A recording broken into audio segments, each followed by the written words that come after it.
مولاي صل وسلم دائما ابدا على حبيبك خير الخلق كلهم منزه عن شريك في محاسنه وجوهر الحسن فيه غير منقسم يا اكرم الخلق مالي من الوذ به سواك عند حلول الحادث العمم ولذلك رسول الله جامع النبي الكريم تجلى باسم منتظم ربي صل وسلم دائما ابدا على حبیبک خیر الخلق کلہم۔ اللہ تعالیٰ جل شانہ کی حمد و ثنا اور حضور سید المرسلین خاتم النبیین امام الانبیاء حضرت محمد مصطفیٰ احمد مجتبیٰ صلی اللہ تعالیٰ علیہ وآلہ وسلم کے دربار گہربار میں ہدیہ درود و سلام عرض کرنے کے بعد معزز سامعین السلام علیکم ورحمۃ اللہ وبرکاتہ۔ ماہانہ درس قرآن جو کہ آج تذکرہ معراج شریف کے حوالے سے عنوان دیا گیا، اللہ تعالی ہم سب کی حاضری اس میں قبول و منظور فرمائے۔ چونکہ محفل پاک درس قرآن بھی ہے اور تذکرہ معراج شریف بھی ہے، تو آیت کریمہ کا جتنا ایک حصہ میں نے آپ حضرات کے سامنے تلاوت کیا، انشاءاللہ اسی کے ضمن میں ہی معراج مصطفیٰ صلی اللہ علیہ وسلم کا تذکرہ کریں گے، تاکہ تذکرہ معراج بھی ہو جائے اور درس قرآن مجید بھی ہو جائے۔ اس واسطے میں بغیر تمہید کے آیت کریمہ کے آغاز سے ہی بات کو شروع کرتا ہوں۔ اللہ کریم نے واقعہ معراج کو بیان کرتے ہوئے فرمایا سبحان الذی اسریٰ بعبدہ لیلا۔ سبحان کا معنی ہے پاک ہے وہ ذات جس نے سیر کرائی، بعبدہ اپنے بندہ خاص کو، لیلاً رات کے کچھ حصے میں، من المسجد الحرام الی المسجد الاقصیٰ، مسجد حرام سے لے کے مسجد اقصیٰ تک۔ یہاں تک ہی مختصر وقت میں گفتگو ہو سکے گی۔ پہلا حصہ جو ہے سبحان، جس کا معنی ہے پاک ہے وہ ذات۔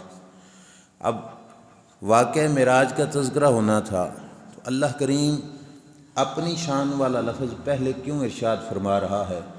یوں بھی تو ذکر کیا جا سکتا تھا هو الذی اسریٰ بعبدہ، اللہ وہ ذات ہے جس نے اپنے بندہ خاص کو سیر کرائی۔ سبحان کا لفظ سب سے پہلے سٹارٹ میں کیوں ذکر کیا گیا؟ مفسرین اکرام فرماتے ہیں کہ جو واقعہ معراج تھا وہ انسانی عقل سے بالا تر تھا۔ اگر کوئی انسان اس کو سوچتا تو اس کی عقل اس کو نہ مانتی کہ یہ کیسے ہو سکتا ہے کہ ایک انسان مسجد حرام سے مسجد اقصیٰ تک رات کے کچھ حصے میں جائے پھر واپس بھی آ جائے، پھر مسجد اقصیٰ سے آسمانوں کی طرف پرواز کرے، آسمانوں کی طرف پرواز میں راستے کے اندر مختلف فضاؤں کے، پھر آگے کرۂ نار بھی ہے، کرۂ زمہریر بھی ہے، یہ سارے کراس کرے، پھر آسمان تک پہنچے، پھر ایک آسمان اور دوسرے آسمان کے درمیان جو آسمان کی موٹائی ہے 500 سال کے سفر جتنی، پھر پہلا آسمان ختم ہوگا تو پہلے اور دوسرے کے درمیان میں خلا وہ 500 سال کے سفر جتنا، اور پھر دوسرا آسمان اتنا موٹا، پھر اتنا خلا، یہ سارا سفر ایک رات کے کچھ حصے میں ہو جائے تو انسانی عقل اس کو نہ مانتی۔ تو اللہ کریم نے آیت سٹارٹ بھی سبحان سے فرمایا اس نگاہ سے نہ دیکھنا کہ جانے والا گیا کیسے، اس نگاہ سے دیکھنا لے جانے والا لے کے گیا کیسے ہے۔ اللہ کی قدرتوں کو دیکھ کر واقعہ معراج کو ماننا ہے کہ لے جانے والی ذات جب اتنی کریم ہے اور علی کل شیء قدیر ہے تو اس لے جانے والے کی ذات کو دیکھو تو پھر تمہارے دل میں انکار کی گنجائش نہیں پیدا ہوگی۔ حضور تاجدار گولڑا فاتح قادیاں سیدنا پیر میرے علی شاہ صاحب رحمۃ اللہ تعالیٰ علیہ سے بھی ایک شخص نے آ کے سوال کیا کہ حضور واقعہ معراج کو آپ مانتے ہو؟ آپ نے فرمایا مانتا ہوں۔ انہوں نے کہا آپ جیسا سمجھدار بندہ واقعہ معراج کو مانتا ہے، واقعہ معراج کیسے مانتے ہو؟ کوئی شخص یہ کرۂ نار کیسے کراس کر گئے؟ کرۂ زمہریر یعنی آگ کا ایک کرہ ہے، پھر آگے ایک ٹھنڈک کا کرہ ہے، جو زیرو سے بھی نیچے جو ہے درجہ حرارت چلا جائے تو پھر وہاں پہ تو ہر چیز جم جاتی ہے، یہ سارا کچھ کیسے ہو گیا، آپ کیسے مانتے ہو؟ تو تاجدار گولڑا رحمۃ اللہ تعالیٰ علیہ نے فرمایا غلطی اسی وجہ سے ہے تمہیں کہ تم یہ سوچ رہے ہو کہ وہ گئے کیسے۔ اللہ نے بیان بھی اس انداز میں کیا کہ ان کا جانا نہ دیکھو، وہ گئے نہیں، میں لے کے گیا ہوں۔ تو جو لے کے جانے والی ذات ہے وہ علی کل شیء قدیر ہے، تو وہ جو کچھ چاہے وہ کر سکتا ہے، وہ اتنے مختصر سے عرصے میں یہ سارا سفر بھی کروا سکتا ہے۔ تو پہلا حصہ سبحان، آگے ہے الذی اسرا، وہ ذات جس نے سیر کرائی۔ عموماً ہم سفر معراج کہہ دیتے ہیں، معراج شریف سفر نہیں سیر ہے۔ اللہ کریم نے اس کے لیے اسرا، سیر کا لفظ استعمال فرمایا۔ میں اس خاص چیز کو ہائی لائٹ کیوں کر رہا ہوں؟ سفر اور سیر میں فرق ہوتا ہے۔ سیر کرنے کے لیے نکلو تو ہو سکتا ہے آپ کلومیٹر کی سیر گھنٹے میں کر کے آؤ، آدھے گھنٹے میں کر کے آؤ، لیکن سفر کرتے ہوئے آپ کلومیٹر 1 منٹ میں طے کر لو گے۔ ایسے ہی ہے نا، سفر میں اور سیر میں فرق ہے نا۔ سیر کرتے ہوئے بندہ دائیں بائیں دیکھے گا، ہر چیز سے لطف اندوز ہوگا، تو سیر کرتے ہوئے انسان تھوڑا سفر بھی زیادہ ٹائم میں گزارتا ہے، ایسے ہی ہے۔ اور جب سفر کرتے ہوئے جائے گا تو پھر بہت زیادہ جو ہے میلیں بھی بندہ مختصر وقت میں طے کر لیتا ہے۔ اللہ نے واقعہ معراج کو سفر نہیں کہا، اللہ نے واقعہ معراج کو سیر کہا ہے۔ علماء اکرام یہاں فرماتے ہیں کہ اللہ بتانا چاہتا ہے کہ یہ دیکھو کہ لوگ سوچتے ہیں کہ ہم یہاں سے حضور کو پکاریں تو سرکار ہماری مدد کیسے فرما سکتے ہیں، وہ تو مدینہ شریف میں ہے۔ تو اللہ ہمیں یہ سمجھانا چاہتا ہے کہ جب کوئی مدد کے لیے پکارے تو آنے والا سیر کر کے نہیں آتا، سفر کر کے آتا ہے۔ آنے والا کسی کی مدد کرنے جائے تو سیر کرتے ہوئے نہیں، سفر کر کے جاتا ہے۔ اور جن کی سیر اتنی تیز ہے کہ وہ سیر یہ ساری کر کے آئے اور رات کا کچھ حصہ گزرا، تو رب بتاتا ہے وہ سفر کر کے آئیں گے تو ان کی تیزی کا کیا عالم ہوگا، ان کا سفر کتنا تیز ترین ہوگا۔ جن کی سیر اتنی تیز ہے ان کا سفر کتنا تیز ہوگا۔ اور پھر سیر کے اندر حدیث پاک کا ایک جز کہ سرکار خود فرماتے ہیں کہ جس سواری پہ میں بیٹھا اس سواری کی رفتار کیا تھی کہ جہاں پہ انسانی نگاہ کی انتہا ہوتی ہے اس کا پہلا قدم وہاں پہ پہنچتا تھا۔ اب یہ 120 کی رفتار، 140، 160، 180 کی رفتار نہیں، یہ ہماری سوچ سے بھی بالا تر رفتار ہے کہ ہم یہاں سے نگاہ کریں آسمان کی طرف تو آسمان تک ہماری نگاہ پہنچ جاتی ہے۔ تو اس سواری کا پہلا قدم وہاں پہ پہنچتا تھا جہاں پہ انسانی نگاہ کی انتہا ہوتی تھی۔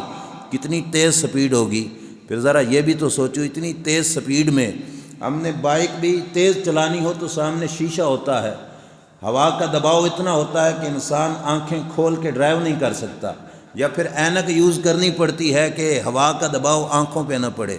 ایسے ہی ہے، گاڑی میں سفر کر رہے ہو، گاڑی تیز دو رہی ہو تو سڑک کے کنارے پہ لگا ہوا بورڈ بھی ہم جلدی میں نہیں پڑھ سکتے کیونکہ سفر بہت تیزی کے ساتھ ہو رہا ہے۔ اور وہ سفر کتنا تیزی کے ساتھ، جہاں پہ نگاہ کی انتہا، وہاں پہ سواری کے قدم کی انتہا ہو رہی، وہاں پہ سواری اپنا قدم رکھ رہی ہے تو کتنی تیزی ہوگی۔ ذرا براق پہ آگے کوئی شیشہ تھا، سکرین تھی سامنے جس کی وجہ سے ہوا کے دباؤ سے بچ سکے بندہ، اور اتنی تیز رفتار ہوا اور اتنا تیز دباؤ ہونے کے باوجود نگاہ مصطفیٰ صلی اللہ علیہ وسلم کا کمال دیکھو کیا ہے کہ فرماتے ہیں مررت بقبر موسیٰ فاذا هو قائم یصلی فی قبرہ ہی، کہ نگاہ کی کمال یہ تھا کہ ہوا کے دباؤ کے باوجود صرف قبر کو نہیں دیکھا، یہ بھی دیکھ لیا قبر ہے کس کی، یہ بھی دیکھ لیا قبر میں کر کے آ رہا ہے۔ اللہ بتانا چاہتا ہے تم ان کی نگاہ کو احاطوں اور پیمانوں میں لا کے ماپنے کی کوشش نہ کرنا۔ اللہ نے اپنے یار کو بے مثال نگاہ عطا فرمائی ہے، ہوا کے اتنے دباؤ کے باوجود جہاں پہ ہم راستے میں کھڑا ہوا بورڈ نہیں پڑھ سکتے، وہاں پہ قبر پہچاننا، قبر کس کی ہے یہ پہچاننا، پھر قبر میں کیا ہو رہا ہے یہ پہچاننا، یہ شان مصطفیٰ ہی ہے صلی اللہ تعالیٰ علیہ وآلہ وسلم۔ سرکار کی نگاہ اقدس کا یہ کمال ہے۔ آگے سنیے، اللہ کریم نے اسرا کے بعد فرمایا بعبدہ، سیر کرائی اللہ کریم نے۔ ایک بات سیر پہ اور بھی عرض کرتا چلوں، سیر کے لیے دن کا وقت مناسب ہوتا ہے یا رات کا؟ آپ بولیے، دن کا زیادہ مناسب ہوتا ہے نا۔ آپ نے اگر کسی بھی علاقے میں جانا ہو تو دن کا وقت ہی لوگے نا، تاکہ اچھی طرح سے بندہ ہر چیز دیکھ سکے۔ رب نے کرائی سیر اور وقت کون سا منتخب کیا؟ رات کا، دن کا وقت نہیں منتخب کیا گیا۔ اور پھر رات بھی کون سی؟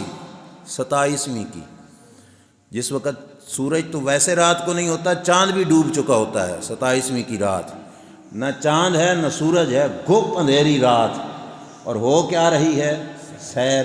عقل سوچتی ہے مولا یہ کیسی سیر ہے جہاں پہ نہ سورج کی روشنی ہے نہ چاند کی روشنی ہے، گھپ اندھیری رات میں سیر کیسے ہے؟ اللہ بتانا چاہتا ہے تمہاری سیریں سورج کی روشنی کی محتاج ہیں، تمہاری سیریں چاند کی روشنی کی محتاج ہیں۔ میں اپنے یار کی سیر کے لیے سورج اور چاند کی روشنی کا انتظار نہیں فرماؤں گا، بغیر ان کی روشنی کے گھپ اندھیری رات میں سیر کراؤں گا، تاکہ تمہیں پتہ چلے سورج روشنی لینے میں چہرہ مصطفیٰ کا محتاج ہے، چاند روشنی لینے میں چہرہ والضحیٰ کا محتاج ہے۔ سرکار روشنی لینے میں نہ سورج کے محتاج ہیں نہ ہی چاند کے محتاج ہیں۔ وہ دیکھنا چاہیں تو بغیر سورج کی روشنی کے بھی دیکھ سکتے ہیں، بغیر چاند کی روشنی کے بھی دیکھ سکتے ہیں۔ فاضل بریلوی رحمۃ اللہ تعالی علیہ نے فرمایا تھا نا، چمک تجھ سے پاتے ہیں سب پانے والے۔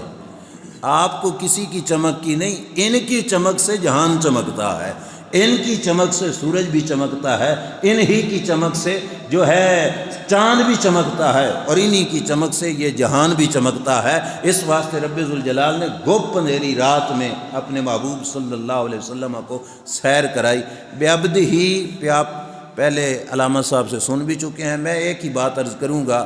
اللہ تعالیٰ نے اپنے محبوب علیہ الصلوۃ والسلام کی سیر کا ذکر کیا تو یہ نہیں کہا اسرا بنبیہ، اللہ نے اپنے نبی کو سیر کرائی، اللہ نے اپنے رسول کو سیر کرائی، یہ نہیں، بعبد ہی، اللہ نے اپنے عبد کو سیر کروائی۔ لفظ عبد دیکھ کر کچھ لوگ عجیب سا تاثر دینے کی کوشش کرتے ہیں، دیکھو وہ بھی عبد ہیں ہم بھی عبد ہیں، تو عبد کہہ دیا رب ذوالجلال نے ان کو۔ سوچنا چاہیے ایک ہے عبد ہونا اور ایک ہے عبد ہونا، اور یہ عبودیت ایسی ہے، ایسا کمال ہے کہ روایات میں آتا ہے کہ اللہ تعالیٰ نے اپنے حریم قدس میں اپنے یار کو بٹھا کر پوچھا تھا، بیما و شرف کا یا محمد صلی اللہ علیہ وسلم، اے محبوب بتاؤ آج آپ کو کون سا لقب عطا فرماؤں، کون سی عزتوں سے نوازوں؟ تو لجپال نبی صلی اللہ علیہ وسلم نے عرض کیا بنسبتی الیک بالعبودیت، اللہ آج مجھے اپنا عبد کہہ کے پکار، اے اللہ مجھے اپنا عبد کہہ کے پکار۔ تیری سوچ رہی ہے کہ عبد ہلکی شان ہے، اور سرکار کی سوچ بتا رہی ہے کہ میرے نزدیک باقی شانیں اپنی جگہ پہ کمال رکھتی ہیں، لیکن رب کا عبد ہونا تمام شانوں سے بڑھ کر کمال رکھتا ہے۔ اور جو دوسری بات ہے لفظ عبد ہو میں اللہ تعالیٰ نے یہاں پہ بے نبی ہی نہیں کہا، بے رسول ہی نہیں کہا، بے عبد ہی کہا، تاکہ لوگوں کو پتہ چلے کہ عبد صرف روح کا نام نہیں اور صرف بندے کا نام بھی نہیں، روح بھی ہو جسم میں ہو اس وقت اس کو عبد کہا جاتا ہے، فقط روح کو عبد نہیں کہا جائے گا۔ اللہ نے عبد کہہ کے بتا دیا کہ یہ سیر روحانی نہیں، اللہ نے اپنے یار کو سیر جسمانی عطا فرمائی ہے، جس میں بدن اور روح دونوں گئے، اور اس مجبوبے کو رب نے یہاں پہ عبد کہا۔ اور اس عبودیت کی اگر عظمت دیکھنی ہو تو پھر سدرۃ المنتہا پہ دیکھو کہ جہاں پہ لے کے جانے والا جبریل سواری چھوڑ کے رک گیا، اور میرے محبوب علیہ الصلوۃ والسلام نے جبریل سے فرمایا، شیخ سعدی نے اپنے لفظوں میں اس کو بیان کیا کہ چو در دوستی مخلصم یافتی انانم ز صحبت چرا تافتی، جبریل میرے جیسا مخلص سجن کبھی ملا تجھے، میرے جیسا مخلص یار کبھی ملا کسی کو، ایسا مخلص یار تجھے ملا اور راستے میں سنگت چھوڑ رہا ہے، چو در دوستی مخلصم یافتی، دوستی میں مجھے مخلص پایا تو انانم ز صحبت چرا تافتی، تو سنگت سے پیچھے کیوں ہٹ گیا؟ بگفتہ فراتر مجالم نماند بماندن کے نیر ہوئے بالم نماند، اگر یک سرے موئے برتر پرم فروغے تجلا بسوزت پرم۔ جبریل کہنے لگے آقا بغیر وجہ کے نہیں سنگت چھوڑی، مجبوری ہے جس کی وجہ سے میں سنگت چھوڑ بیٹھا ہوں، مجبوریاں ہی جدا کرتی ہے نا، مجبوری ہے جس کی وجہ سے جدائی پڑ گئی۔ کیا مجبوری ہے؟ اگر یک سر منہ برتر پرم، اگر ایک بال کے برابر بھی آگے جاؤں نا تو فروغ تجلی بسوزد پرم، اللہ کے انوار و تجلیات میرے پروں کو جلا کے رکھ دیں گے۔ جبریل نور ہے کہ نہیں؟ جبریل نور ہے؟ نور سدرہ پہ رک گیا، کیا عرض کر رہا ہے کہ میں آگے جاؤں تو رب کا نور مجھے جلا کے رکھ کر دے گا، مجھے جلا کے رکھ دے گا۔ جبریل رک چکا ہے، آگے نہیں جا رہا، جس کو دوسرا طبقہ بھی نور مانتا ہے اور جن کے لیے رب نے لفظ عبد کا استعمال کیا، وہ اپنی عبودیت کے ساتھ وہاں سے بھی آگے جا رہے ہیں۔ میرے استاد محترم حضور اشرف العلماء شیخ الحدیث و تفسیر غزالی زماں علامہ محمد اشرف سیالوی رحمۃ اللہ تعالی علیہ فرمایا کرتے تھے کہ سرکار کا وہاں سے جبریل کو کراس کر کے جانا اپنے امت کو یہ سبق دے رہا تھا، تم ان کی نورانیت اور حقیقت کو مت پوچھنا، ان کی بشریت بھی ایسی ہے کہ ان کی بشریت کا مقابلہ جبریل کی نورانیت بھی نہیں کر سکتی۔ اللہ نے اپنے یار کو جو بشریت عطا فرمائی، وہ بشریت ہی ایسی ہے کہ جبریل کی نورانیت بھی اس بشریت کا مقابلہ نہیں کر سکتی۔ جہاں پہ بشریت نورانیت رک چکی ہے، وہاں پہ میرے محبوب اپنے لباس بشری کے ساتھ آگے جا رہے ہیں، اور وہ تجلیات جو جبریل کو جلا رہی ہیں، وہ تجلیات نبی کریم علیہ الصلوۃ والسلام کو جلا نہیں رہی۔ اور یہاں پہ میں اپنے شیخ کامل حضور شیخ الاسلام والمسلمین خواجہ خواجگاں خواجہ محمد قمر الدین سیالوی رحمۃ اللہ تعالی علیہ کی بھی بات عرض کرتا چلوں۔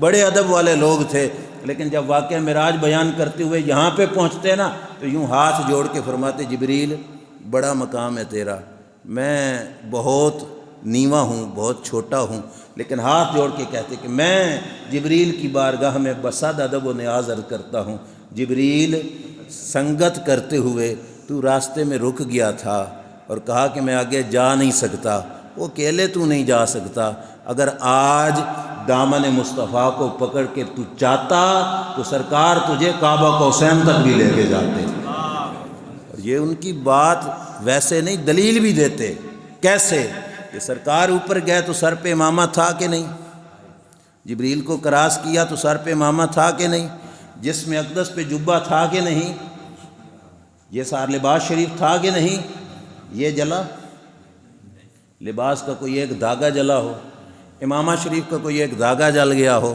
کپڑے کو تو ویسے ہی نور اور آگ وغیرہ جلا دیتی ہے، تو وہاں پہ کیوں نہیں کپڑا جل رہا؟ یہ کپڑا بھی نہیں جل رہا، سرکار کی ذات تو ٹھیک ہے، نہیں اس کو انوار و تجلیات کا اثر نہیں ہوا، کپڑے کو کیوں نہیں اثر ہوا؟ وجہ یہ تھی کہ کپڑے کی نسبت ذات مصطفیٰ سے ہو گئی تھی۔ اگر کپڑا اس نسبت سے فیض پا کر اس انوار و تجلیات کو برداشت کرنے کی صلاحیت رکھ سکتا ہے تو جبریل تو بھی جاتا، تو آج انوار و تجلیات تجھے نہ جلاتے، آج اللہ کے رسول کی سنگت میں تو کعبہ قوسین تک بھی پہنچ جاتا۔ اور اس پر دلیل میں ایک حدیث پاک بھی ذکر کرتا چلوں۔ نبی کریم علیہ الصلوۃ والسلام کی بارگاہ میں ایک یہودی آیا، اس نے آ کے پوچھا، یا رسول اللہ صلی اللہ علیہ وسلم، مشہور روایت ہے، آپ نے پہلے بھی سنی ہوگی، یا رسول اللہ یہ بتائیے سب سے بہترین جگہ کون سی ہے، سب سے بدترین جگہ کون سی ہے؟ سرکار خاموش ہوئے، حاضر خدمت جبریل ہوا، نبی کریم علیہ الصلوۃ والسلام کی بارگاہ میں پہنچا تو سرکار نے فرمایا، جبریل جانا رب سے پوچھ کے آ کہ تیرے ہاں سب سے پیاری اور بہترین جگہ کون سی ہے، اور تیرے ہاں سب سے بری جگہ کون سی ہے؟ کس کو بھیجا؟ کہاں بھیجا؟ بارگاہ خداوندی میں بھیجا۔ حدیث پاک کے الفاظ ہیں، جب جبریل واپس پلٹانا تو بڑا خوش، بہت زیادہ خوش، خوشی کے اثرات جبریل پہ نظر آ رہے تھے۔ جواب ابھی نہیں دیا کہ کیا جواب ملا اس سوال کا، نبی کریم علیہ الصلوۃ والسلام نے فرمایا، جبریل آج خوش بڑا نظر آ رہا ہے۔ جبریل نے عرض کیا، آقا خوشی اس وجہ سے ہے کہ آج میں اپنے رب کے اتنا قریب ہوا کہ آج سے پہلے میں کبھی اتنا قریب نہیں ہوا۔ آج میں رب کے اتنا قریب ہوا جتنا قرب مجھے آج سے پہلے کبھی بھی نہیں ملا۔ سمجھ آ رہی ہے؟ شارحین حدیث اس مقام پہ ذکر کرتے ہیں، ایک ہے جواب میرے استاد محترم کا اور ایک جواب ہے ملا علی قاری علیہ رحمہ کا۔ پہلے ملا علی قاری علیہ رحمہ کا سناتا ہوں، انہوں نے بڑی پیاری بات کہی۔ انہوں نے فرمایا وجہ یہ تھی، جبریل تو پہلے ہی آتا جاتا تھا، آج زیادہ قرب کیوں ملا؟ ملا علی قاری فرماتے وجہ یہ ہے کہ دینی مسئلے کا سوال لے کر گیا تو آج جبریل طالب علم بن کر گیا تھا، اور اللہ کے نزدیک علم کی طلب کی قدر بڑی ہے، اور اللہ نے جبریل فرشتہ بھی ہے، ساتھ طالب علم بھی ہے، اس واسطے طالب علم والی جو ہے خصوصیت کی وجہ سے رب ذوالجلال نے قرب عطا فرمایا۔ بڑا کمال کا جواب ہے، لیکن جو ہمارے استاد محترم جواب دیتے تھے وہ یہ تھا کہ پہلے جبریل جاتا تھا اپنی مرضی سے، سرکار کے پاس سے ہو کر واپس گیا تو اپنی مرضی سے گیا۔ آج جبریل اپنی مرضی سے نہیں گیا تھا، کسی کا قاصد بن کے گیا تھا، ذات مصطفیٰ صلی اللہ علیہ وسلم کا قاصد بن کے گیا تھا۔ اللہ تعالیٰ نے آج جبریل کو قرب پہلے سے زیادہ عطا فرمایا۔ کیوں؟ کہ جبریل میں تجھے نہیں دیکھ رہا، میں تیرے بھیجنے والے کو دیکھ رہا ہوں۔ اگر سرکار بھیجیں تو پہلے سے زیادہ قرب جبریل کو مل سکتا ہے، اور اگر حضور کا غلام بن کر سواری کی رکاب پکڑ کے جاتا تو پھر کیوں نہ قرب نصیب ہوتا۔ تو بہرحال جبریل امین علیہ السلام رکے، سرکار وہاں سے بھی آگے گئے۔ میری بات عرض کرنے کا مقصد یہ ہے کہ اسریٰ بعبدہ، یہ تو ہے ان کی شان عبودیت جس کو کوئی پہچان سکتا، آگے کہاں تک گئے کوئی بتا سکتا ہے؟ کہاں تک گئے کوئی انتہا اس کی بتا سکتا ہے؟ یہاں پہ ایک بات سنیے، ایک ہوتا ہے مکان اور ایک ہوتا ہے مقام۔ تھوڑی توجہ رکھو گے تو امید ہے بات سمجھ آئے گی۔ ایک ہوتا ہے مکان اور ایک ہوتا ہے مقام۔ یہ کرسی میرا مکان ہے، مکان جگہ ہے، مقام میرا کیا ہے وہ آپ نہیں جانتے۔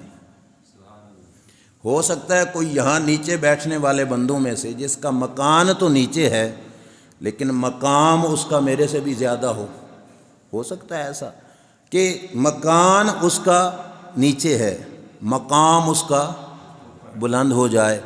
سمجھ آ رہی ہے؟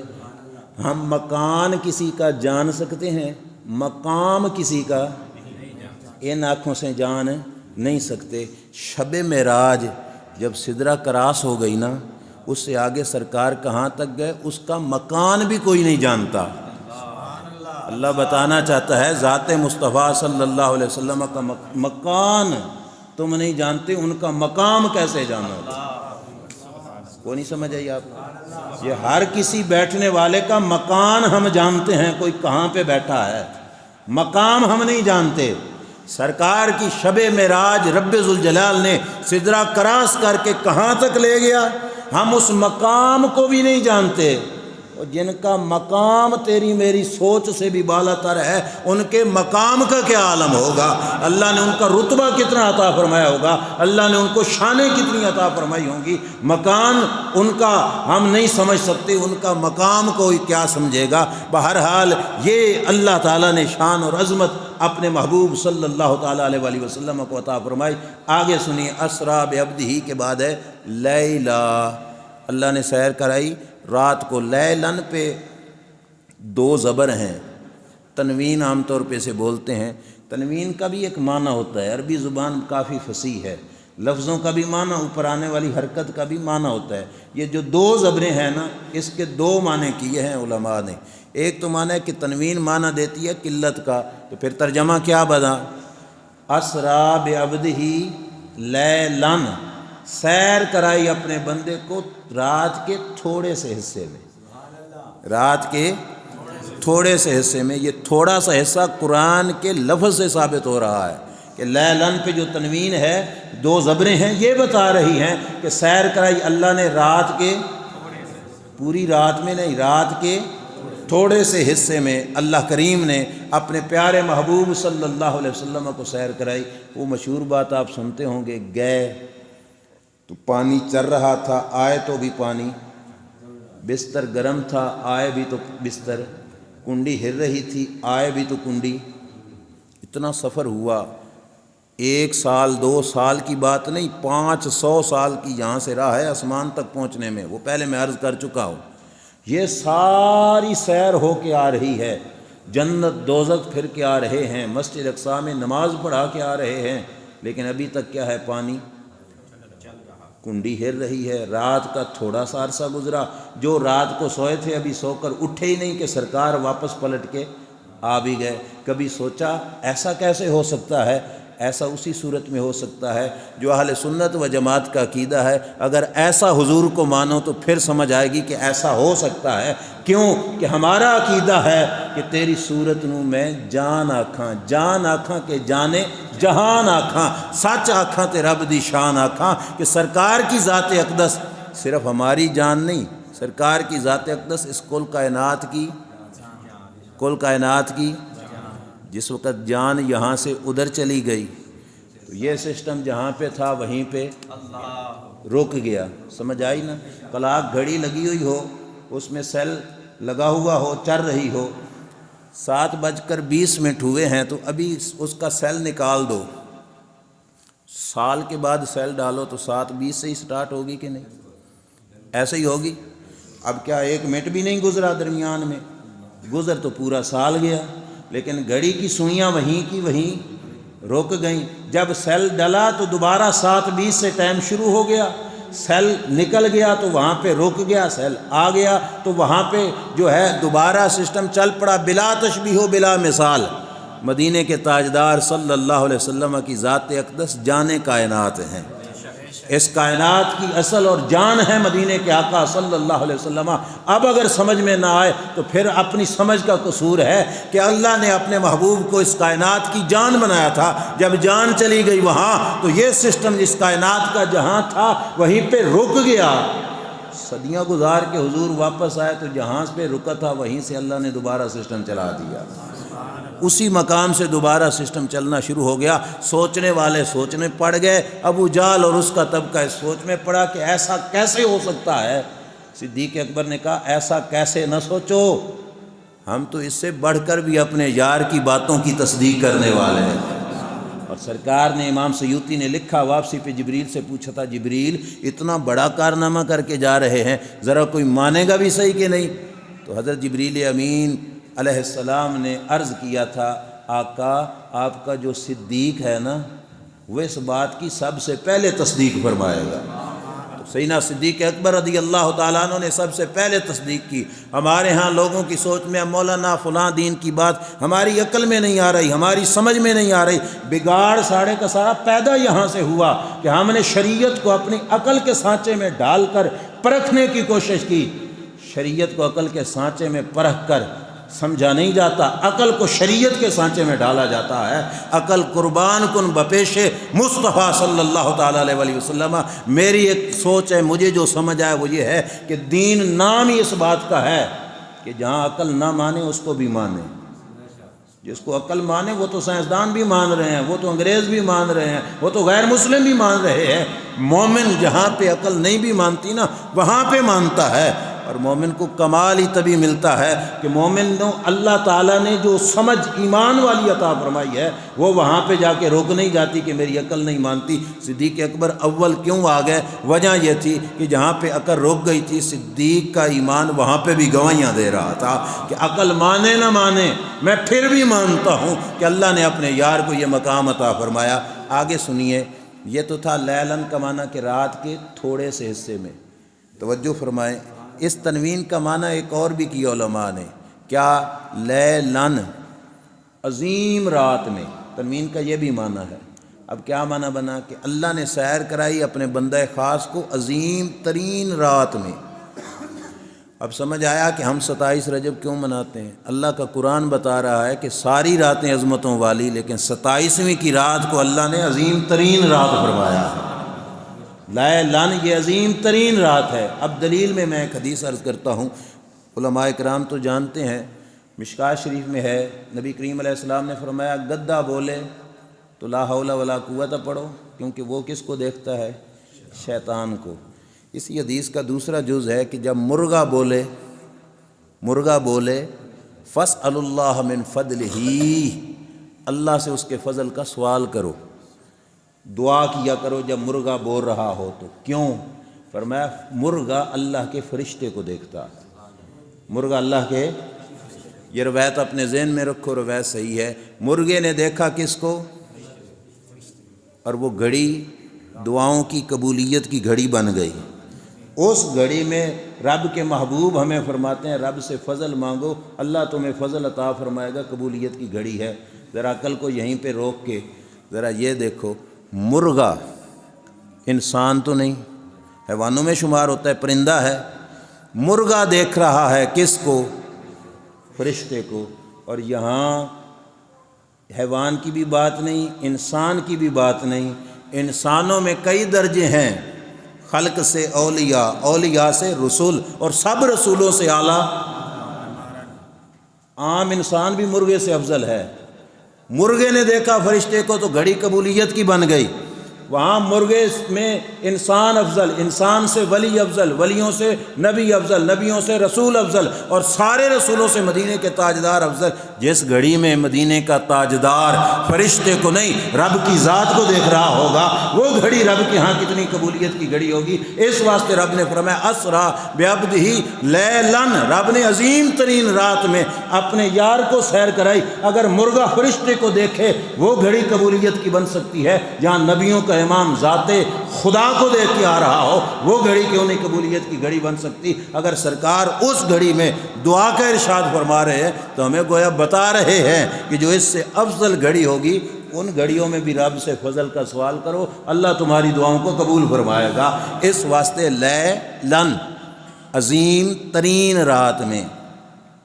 آگے ہے من المسجد الحرام الی المسجد مسجد حرام سے سیر ہوئی مسجد اقصیٰ تک۔ اگرچہ اس سیر کا حصہ آگے بھی ہے، مسجد اقصیٰ سے سفر آگے کو بھی ہوا۔ جو بات میں بالخصوص یہاں عرض کرنا چاہتا ہوں، میں بیان تو یہ بات ویسے باقی پہلے کی ہوئی ہیں، یہ بات ویسے میں پہلی دفعہ ہی بیان کر رہا ہوں۔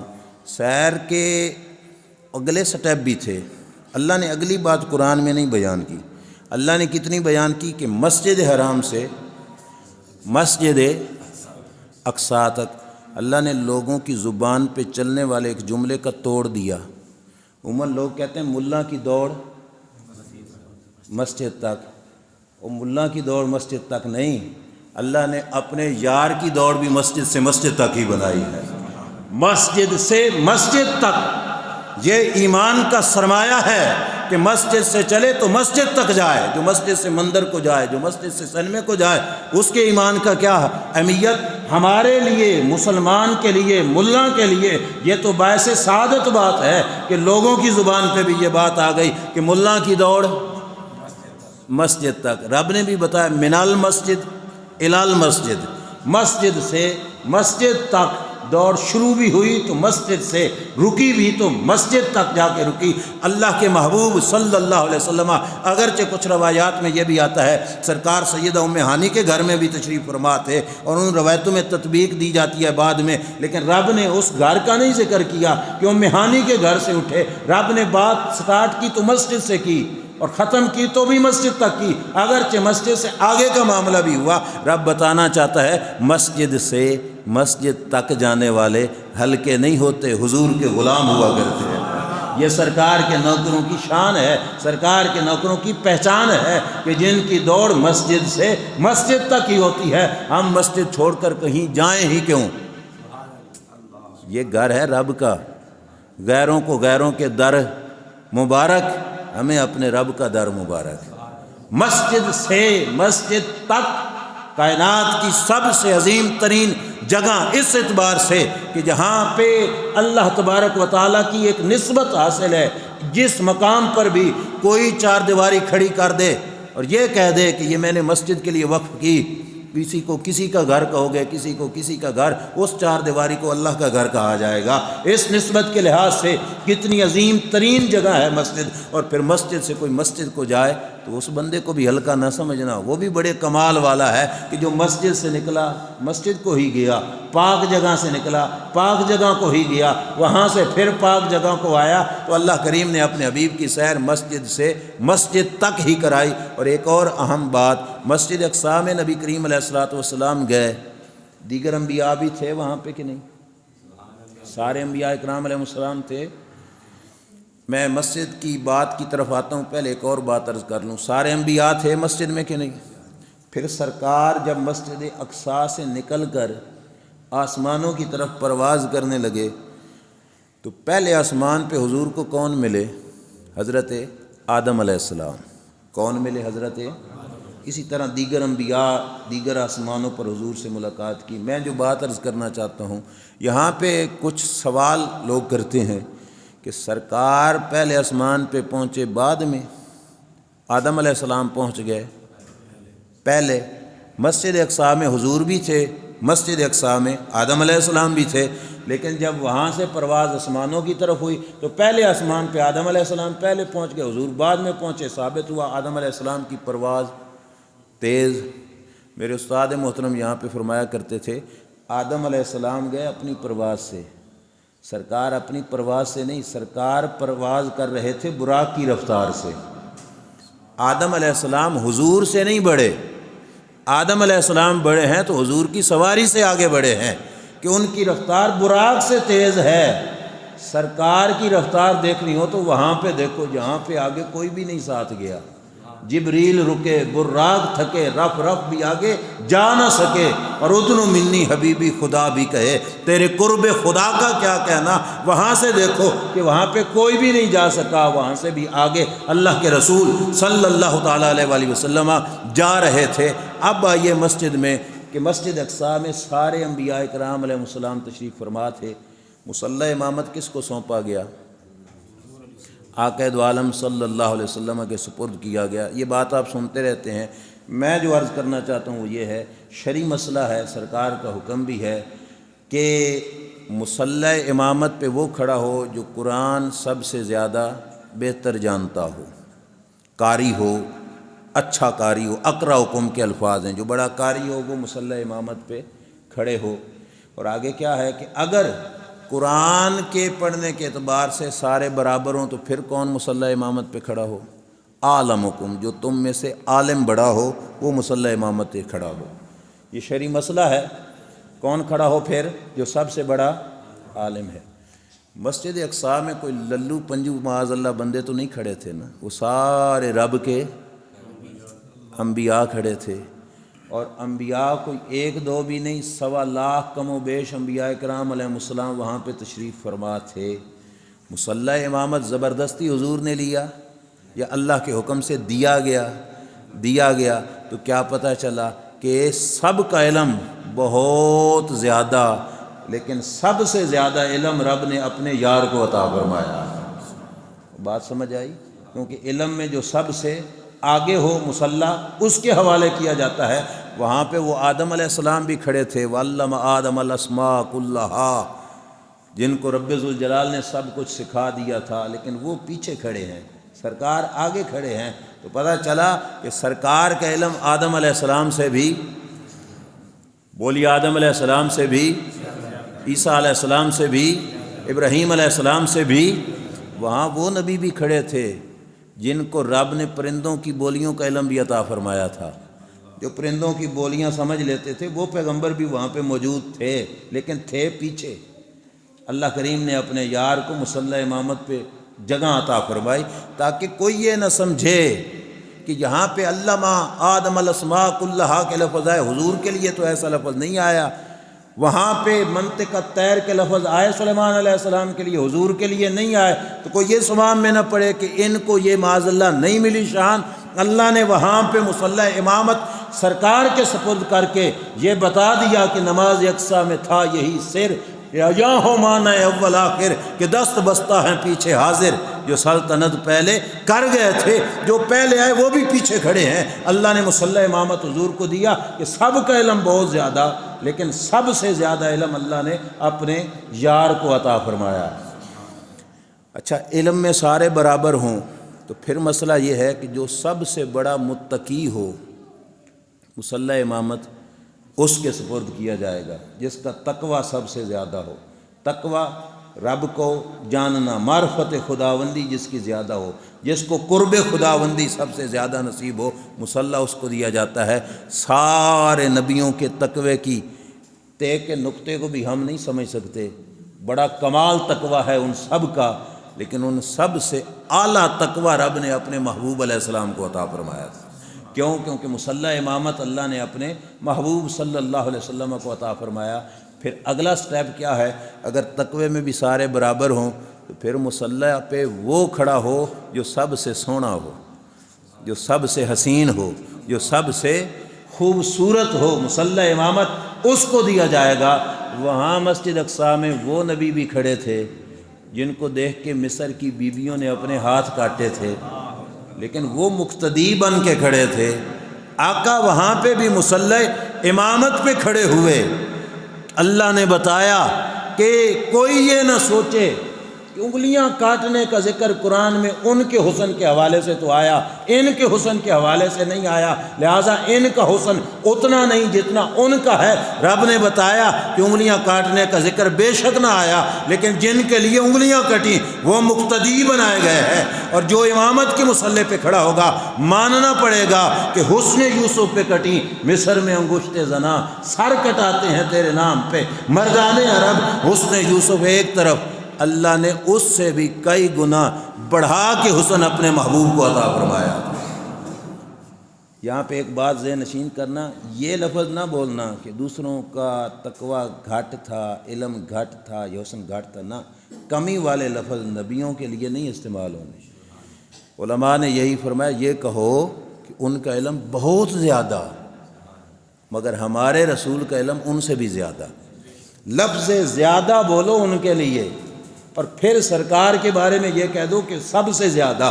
اللہ نے ادھر عطا فرمایا ان کے لیے بھی لفظ کمی کا نہیں بولنا، یہ ہمارے اسلام کی دین کی وسعت ہے۔ عیسائی ہمارے نبی علیہ السلام کی توہین کرے گا، یہودی کرے گا، ان کے دین کی پتہ نہیں کیا انہوں نے اپنے دین کا حلیہ بگاڑا ہوا ہے۔ ہمارا دین اسلام، ہم کلمہ رسول اللہ کا پڑھتے ہیں لیکن ادب عیسیٰ علیہ السلام کا بھی کرتے ہیں، احترام موسیٰ علیہ السلام کا بھی کرتے ہیں، حیا ہر نبی کا کرتے ہیں۔ کیوں؟ کیونکہ ہمیں شریعت اور پیغام جو دیا گیا وہ اسی رنگ میں دیا گیا کہ ہم ان کا بھی احترام کریں۔ اس واسطے یہ کہیں گے کہ سب کا علم بھی بہت کمال کا تھا، لیکن سب سے زیادہ علم اللہ نے اپنے یار کو عطا فرمایا۔ پھر مصلی امامت نبی اکرم صلی اللہ علیہ وسلم کے سپرد کی گئی۔ میں آخری بات کہہ کے اپنی بات کو ختم کرتا ہوں، آپ توجہ میری طرف رکھیے گا۔ مسجد حرام شان والی ہے کہ مسجد اقصیٰ؟ بولیے، مسجد بیت اللہ شریف یہ زیادہ عظمت والا ہے۔ سرکار کا سفر سیر سٹارٹ ہوئی مسجد حرام سے، اللہ نے جماعت کروانی تھی حضور کی امامت میں، حضور کو امام بنانا تھا، دوسرے انبیاء کو مقتدی بنانا تھا، تو مسجد حرام میں ہی جماعت ہو جاتی۔ زیادہ شان والی یہ تھی کہ نہیں؟ یہاں سے چلا کر سارے نبیوں کو بھی چلا کر بیت المقدس میں پہنچایا گیا، مسجد اقصیٰ میں پہنچایا گیا، اور سرکار کو امام مسجد اقصیٰ میں جا کے بنایا گیا، مسجد حرام میں کیوں نہیں بنایا گیا؟ حالانکہ ذی شان عظیم الشان مسجد زیادہ رتبے والی کون سی تھی؟ مسجد حرام تھی۔ بات سمجھ آئی؟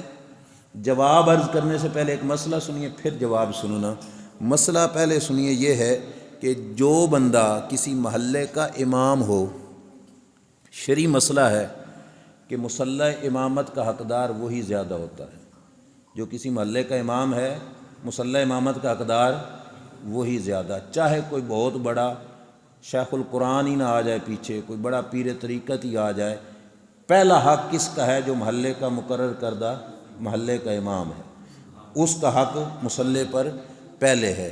اور وجہ بھی علماء نے یہی لکھی کہ یوں تو پھر ہر کسی گھر میں کبھی نہ کبھی کوئی نہ کوئی معزز شخصیت آئے گی، وہ مسجد میں آئے نماز پڑھنے کے لیے تو روزانہ امام صاحب کو کہو چلو جی پیچھے ہٹو، آج جماعت فلاں کرائے، پیچھے ہٹو آج جماعت فلاں کرائے، تو اس امام کی کیا عزت رہ جائے؟ اس واسطے شریعت نے کہا مصلی امامت کا حقدار وہ ہے، وہ خود اگر کسی کو کہہ دے تو اس کی مرضی، ویسے حق اس کا ہے۔ یہ مسئلہ سمجھ لیجیے۔ اب اس کے بعد آئیے، مسجد حرام تھی محلہ حضور علیہ الصلوۃ والسلام کا، کہ مکہ شہر ہے، حضور کی جائے ولادت، وطن شریف، آباء و اجداد یہاں پہ رہے، تو مسجد حرام ہے محلہ نبی اکرم صلی اللہ تعالیٰ علیہ وآلہ وسلم کا۔ ہوتی جماعت مسجد حرام میں اور امام بن جاتے رسول کریم صلی اللہ تعالیٰ علیہ وآلہ وسلم، تو کوئی یہ کہہ سکتا تھا کہ شان میں تو آگے نہیں تھے، چونکہ محلہ ان کا تھا اس واسطے مصلی ان کو دیا گیا۔ مسئلہ جو ایسے تھا تو محلہ ان کا تھا اس واسطے مصلی ان کو دیا گیا، شان میں آگے نہیں تھے۔ اللہ نے فرمایا چل یار پھر مسجد حرام چھوڑ جاؤ مسجد اقصیٰ میں، جو محلہ آپ کا نہیں محلہ ان کا ہے۔ نبیوں کی سرزمین کہا جاتا ہے نا بیت المقدس، بارکنا حولہ بھی اسی واسطے کہا گیا کہ اس کے ارد گرد کئی انبیاء اکرام علیہ السلام کی مزارات مقدسہ ہے۔ اللہ نے فرمایا مسجد حرام محلہ محبوب تیرا، وہ مسجد محلہ ہے ان کا، محلہ بھی ہوگا ان کا، اور اس محلے کے امام بھی موجود ہوں گے، اور مصلی امامت پھر محبوب تیرے سپرد کروں گا تاکہ کائنات کو پتہ چل جائے کہ یہ عقیدہ بریلی میں گھڑا نہیں گیا تھا، یہ عقیدہ قرآن و سنت میں پڑھا گیا ہے کہ سب سے اعلیٰ و اعلیٰ ہمارا نبی، سب سے بالا والا ہمارا نبی، خلق سے اولیاء، اولیاء سے رسول، سب رسولوں سے اعلیٰ۔ صرف ایک ہی معجزہ معراج کو اگر کوئی بندہ صدق کے دل سے مان لینا تو سارے جھگڑے ہی ختم ہو جاتے ہیں، باقی جھگڑوں کی کیا ضرورت۔ یہ ایک ہی واقعہ معراج ہی ایسا ہے، کتنی باتیں اسی واقعہ حضور کا علم ثابت ہو گیا، سرکار کا تقوی ثابت ہو گیا، سرکار کا حسن ثابت ہو گیا، سرکار کی نگاہ کا کمال ثابت ہو گیا۔ اور پھر دیکھیے تو پھر ایک بات لاسٹ کہہ کر بھی ایک میرے ذہن میں آئی، میں وہ بھی عرض کرتا چلوں، ہر طبقہ 5 نمازیں پڑھتا ہے، کوئی ہے جو 50 پڑھے؟ سارے مکتبہ فکر کے لوگ 5 ہی پڑھتے ہیں۔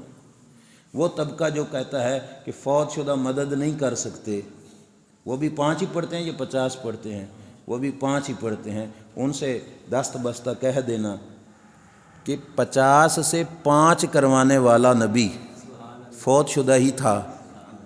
موسیٰ علیہ السلام کا وفات ہو چکی تھی نا، وصال ہو چکا تھا، بعد از وصال حضور کو مشورہ دے کے واپس بھیج رہے ہیں، اور 50 سے 5 کروا رہے ہیں۔ اگر فوت شدہ کچھ کر نہیں سکتا تو براہ کرم تم اپنی مسجدوں میں 50 ہی پڑھا کرو۔ تو 50 سے 5 کروائیں تو اسی نے کرائیں جو دنیا سے پردہ فرما چکے تھے۔ رب نے بتایا کہ پردہ کر جانے والے بھی 50 سے 5 کروا سکتے ہیں، اور اللہ تعالیٰ نے یہ عقیدہ نظریہ دے دیا کہ ان کا دنیا سے جانا اور ہے، تمہارا جانا اور ہے۔ وہ چلے بھی جائیں دنیا سے تو اللہ نے ان کو طاقتیں بخشی ہیں، وہ چاہیں تو مسجد اقصیٰ میں بھی اپنے، اللہ تعالیٰ چاہے تو اپنے ان نبیوں کو بھیج دے، اللہ چاہے تو عرشوں پہ بھی بلا لے، اللہ چاہے تو ان کو راستے میں کھڑے ہو کر مشورے بھی دیتا رہے، لیکن الٹی سوچ کی الٹی ہی بات، یہیں سے وہ ایک الٹی بات کہہ دیتے ہیں کہ اگر حضور کو پتہ ہوتا کہ رہ 5 ہی جانی ہے تو ایک ہی چکر میں 50 سے کیا کر لیتے، 5 کر ہی لیتے نا، 9 چکر لگانے کی کیا ضرورت تھی۔ تو اللہ کو تو پتہ تھا کہ نہیں تھا کہ میں نے 50 سے 5 ہی کرنی ہے، تو وہ سیدھی دے ہی 5 دیتا، اس نے 50 کیوں دی ہیں؟ تو جواب کیا ہوگا؟ اللہ نے کسی حکمت کے تحت ایسے کیا۔ اللہ کی حکمت ہے تو حضور بھی تو حکمت کے استاد ہیں، تو سرکار کے چکر لگانے میں بھی حکمت تھی، اور وہ حکمت جو ہمیں استادوں نے بتائی وہ یہ تھی کہ موسیٰ علیہ السلام نے ایک دفعہ رب سے التجا کی تھی، مولا اپنا دیدار کرا، تو رب نے فرمایا تھا موسیٰ تو نہیں دیکھ سکتا۔ آج رب نے کہا یہ کام لیا بھی موسیٰ علیہ السلام سے اسی وجہ سے کہ اللہ نے فرمایا موسیٰ آج وہ گھڑیاں آ گئی ہیں، تو ڈائریکٹ تو نہیں دیکھ سکتا تھا، آج انڈائریکٹ دیکھ۔ رخ والضحیٰ کے آئینے میں رب کی تجلیات و انوار کی زیارت کر، راستے میں کھڑا ہو جا، میرا یار بار بار آتا جائے گا، میری زیارت کرتا جائے گا، میرے انوار و تجلیات ان کے آئینے پہ پڑتے جائیں گے، اور اس رخ یار کے آئینے میں تو بھی میری تجلیات کا دیدار کرتا جا۔ آج اس وسیلے سے، واسطے سے تو بھی میری تجلی کا جو ہے دیدار کر لے، اور یہ بھی دیکھ لے کہ تجھے ایک تجلی نہیں دیکھی گئی۔ اور ان کی شان یہ ہے جب چاہیں واپس چلے جائیں، جب چاہیں آ جائیں، جا بھی سکتے ہیں، آ بھی سکتے ہیں۔ اللہ نے بے مثال شانیں اپنے محبوب کو صلی اللہ علیہ وسلم عطا فرمائی ہیں۔ دعا ہے رب ذوالجلال جل وعلا شانہ میری اس حاضری کو اپنے دربار میں شرف قبولیت عطا فرمائے، اور اللہ کریم ہمیں حضور علیہ الصلوۃ والسلام کا سچا پیار نصیب فرمائے، اور آخرت میں شفاعت نصیب فرمائے۔ وآخر دعوانا